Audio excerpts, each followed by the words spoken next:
Assalamu alaikum. This is the third video in this series.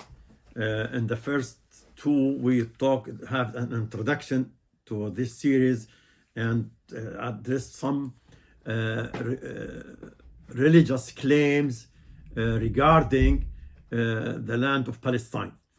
And in this video, we'll talk about the roots of Zionism and some of its figures, namely Theodor Herzl, who was considered the father of Zionism. Zionism emerged in Central and Eastern Europe in the 19th century as a reaction to the waves of anti-Semitism, as we know. No one can deny that there were anti-Semitic procedures, laws, practices, literature spread in Europe. And again, let me repeat myself. This is European issue by the recognition of Ben-Gurion, the first Israeli prime minister. He said this is in Europe. Arabs had nothing to do with it. Ben-Gurion said it clearly that this is European. So as a reaction, Zionism emerged in Central and Eastern Europe. It was as political movement and established by Herzl. Herzl was born in 1860 into a Jewish Austrian-Hungarian family, and he is considered the father of Zionism. In 1861, there was organization was established in Russia called the Lovers of Zion. It promoted the migration to Palestine since then, since 1860. Why? After severe persecution against Jews and after severe anti-Semitic laws, the Tsar in Russia issued. So they started promoting, let's go back to the promised land. In 1896, he visited Istanbul, Herzl, in an attempt to convince Sultan Abdul Hamid for a Jewish homeland. But he was not able to secure a meeting. He had many attempts to approach Sultan Abdul Hamid. And in 1897, he formed the World Zionist Organization. And then the first Zionist Congress in Basel, Switzerland was held. Herzl wanted Munich to be the place of meeting because of the existence of a lot of kosher food restaurants there to cater to people. So he wanted that spot, but Jewish leaders in the town opposed the idea. And we know that Jews of Vienna sent two delegates to Palestine to study the situation, and they said the bride is beautiful, but she is married to another man. Now, Herzl wrote what is later on known to be the Jewish state to promote his ideas. He wrote it in German language, but translated later on into English and into Arabic and so on. At the beginning of the book, he suggested any place in the globe can be accepted. No Palestine. And then in the same book, he started talking about Argentina or Palestine. But even he accepted Uganda. So any place, Argentina, Palestine, Uganda, was accepted by him. He tried to gain support from great powers for his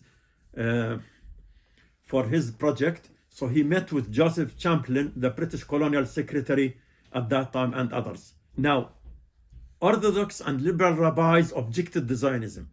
They published a letter opposing the notion of a Jewish state in a German newspaper, Allgemeine Zeitung die Juden, general newspaper of Judaism.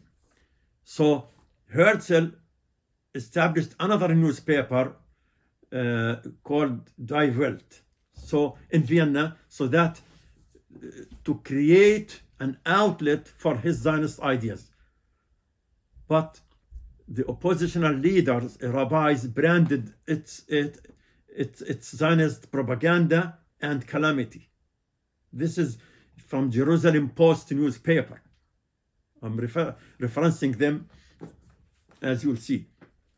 So there was rift between Jews and the Zionist movement. Not all of them agreed on this project, on these ideas. And so like we said, they looked at his Zionist ideas as propaganda and a calamity, musiba, that must be resisted. These are not our words, these are not my words, these are the words of oppositional rabbis. The way they branded Zionism at that time, as mentioned in Jerusalem Post. And Jerusalem Post, for those who don't know, is Israeli newspaper. In 1899, they created the Jewish Colonial Trust. This was the first bank established. And from its name, Colonial Trust. So the whole issue of colonizing Palestine was in mind. So it's not a matter of returning to a homeland or to the promised land, but rather creating a Zionist settler colony in the land. And then in 1901, the Jewish National Fund was created. In the same year, he managed to succeeded in meeting the Sultan Abdul Hamid at that time. And the Sultan opposed his request, and everyone knows the way he answered him. He told him, Palestine doesn't belong to me. It belongs to the entire Ummah. So I have no right whatsoever to let my Ummah down. In 1903, the British agreed on a Jewish settlement in East Africa, Uganda. The conditions which will enable members to observe their national customs. And he agreed on that. Herzl agreed on that, on Uganda. It's known Uganda scheme. In 1904, he dies out of depression because he was unable to achieve his objective. And this is mentioned in Mark of the history of the Israeli-Palestinian conflict. 1905, the Zionist movement split because of Uganda scheme. The project was concluded without resolution at all. And like we said, his last years were controversial because of this scheme, but the movement continued. The Zionist movement, despite all of this. So now, but now the Zionist movement continued with their eyes on Palestine. No Argentina, no Uganda, no any other place. And later on, the Zionist movement managed to find grounds in US. We'll talk about this in more details later on. So this is the father of Zionism. But also there is another name, very well known in the Zionist movement. His name is Ze'ev Jabotinsky. He was born in Russia in 1940, but he advocated what is called Revisionist Zionism. So now you have the classical Zionism, which is promoted by Herzl, and now you have the revisionist Zionism, which is promoted by Jabotinsky. Now, the difference is that this revisionist Zionism is considered a revision for the practical Zionism of David Ben-Gurion and Chaim Weizmann. Now, practical Zionism, Ben-Gurion, he was the first prime minister, and Chaim Weizmann, very well known Zionist figure, they talked about Palestine with the borders which we once showed in the maps at the introduction. Now, revisionists, they don't want Palestine. They want Palestine and Transjordan. So this is the difference between them. One wants mandatory Palestine, and one wants Palestine and Transjordan, which is now Jordan today. So he Jabotinsky, he established a paramilitary leader, paramilitary group, PTAR, in Latavia. Latavia, for those who don't know, it's in the north west part of Europe. It was part of Soviet Union, but after the collapse of Soviet Union, they split and have their own independence. And Jabotinsky, established the Argonne in mandatory Palestine, which is a military group, started their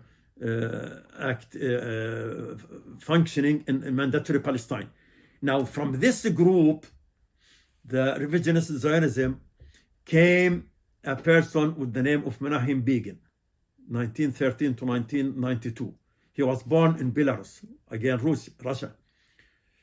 He was the leader of the Argonne, and he was banned from entering UK until later on in 1972. He was banned because him and another leaders were considered terrorists, and they were under a terrorist list in Britain, and because of the attacks they carried even against British buildings, British army in Palestine, stationed in Palestine, because at that time Palestine was under British mandate. This person, Begin, established the Herut party after the creation of Israel. He wants to move from military activity to political activity. So to move from, to have this shift, he established the Herut party. And in 1977, he became the prime minister, ending the monopoly of the Labour Party. Labour Party is the party that established Israel. Menachem Begin, Shimon Peretz, Yitzhak Rabin, all of them belong to the Labour Party, which belonged to the practical Zionism. Jabotinsky is mentioned as his mentor, as Begin's mentor. So this is very well known. And Herut became Nahal and later on turned to be known as Likud. So the current Likud party goes back to Menachem Begin, who was on terrorist wanted lists in Britain, who established Argonne, and then Herut, and then Nahal, and then Likud in 1973. Now, another figure, when we talk about Jabotinsky and talk about revisionist Zionism, we talk also about Yitzhak Shamir. Yitzhak Shamir, he was born in 1915 to 2012 and died in the year 2012. He was born in Russia. And he established, he first of all joined Bitar, the group that was established by Jabotinsky, and later on he established Stern, because many divisions, Bitar started, and then you have Argonne, then you have Stern, and so on. So he established Stern in Palestine, and he joined Likud party and became the prime minister in 1983 to 1984. And again, he was wanted in the most wanted terrorist list in UK. Now, why I'm bringing this? Because as we mentioned earlier, in order to understand what's going on, we need to understand the history behind it. Now, the current team, Netanyahu and his allies, Smotrich and Gallant, belong to this school, revisionist school. Gallant, who said that the Palestinians are human animals, and that who denied the existence of the Jews, they belong to the revisionist Zionism. And the way you look at the way the IDF is conducting its affairs in Gaza, it really tells you that this is their background. This is their ideology. They don't want Palestinians, period. Not just they want them under their citizenship. No. Today, when they attacked the hospital in Gaza, the bulldozers and the tanks actually walked over people who were refugees there, and over than 20 people buried them alive, you know, after the tanks crossed over them. So all of this, the Zionist, the revisionist Zionist ideology explains the stand that Netanyahu and his cabinet is taking. So by this we finish this video, and inshallah we'll have the fourth video about Ottomans and Jewish migration. Assalamu alaikum wa rahmatullahi wa barakatuh.